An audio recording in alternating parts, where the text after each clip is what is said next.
Ministri në detyrë i punëve të brendshme Xhelal Sveçlja nuk është paraqitur në gjykatë as të premten për të marrë pjesë në seancën për hedhjen e gazit Lociellës në Kuvend.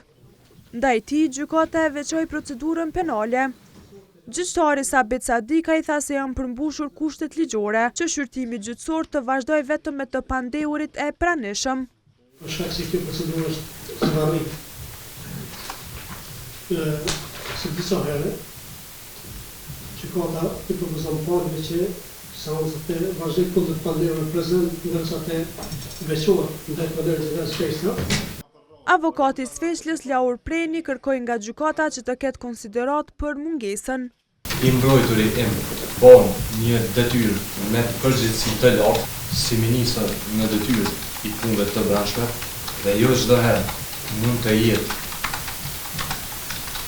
prezent apo i gatshëm.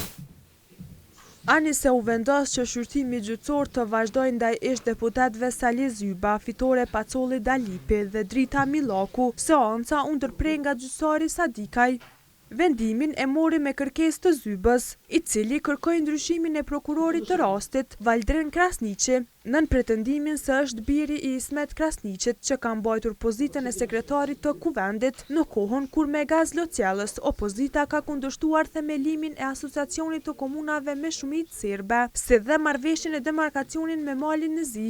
Të gjyqtari me stafin mbështetës, që të verifikohet reale, që prokurori prezant të na deklarojë ose të na jep dyshimet se i njëti që nga i furnizuar dhe apo indikuar nga prindit që kam bajtur detyrën zyrtare në kohën Që ka pasur emri prindit?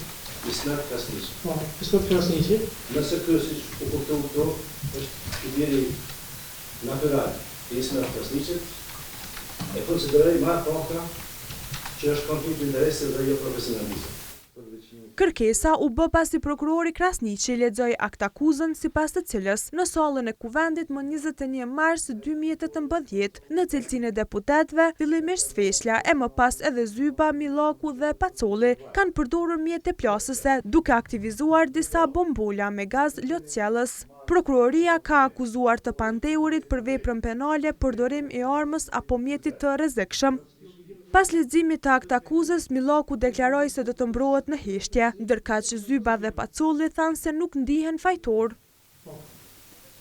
Gjykata themelore në Prishtinë më 18 shtator 2025 pati lëshuar urdhëresë për sjellje me detyrim në seancë ndaj Sveçlës, Zybës dhe Pacollit, me që ishin paraqitur 2 ditë më përpara në seancën gjyqësore.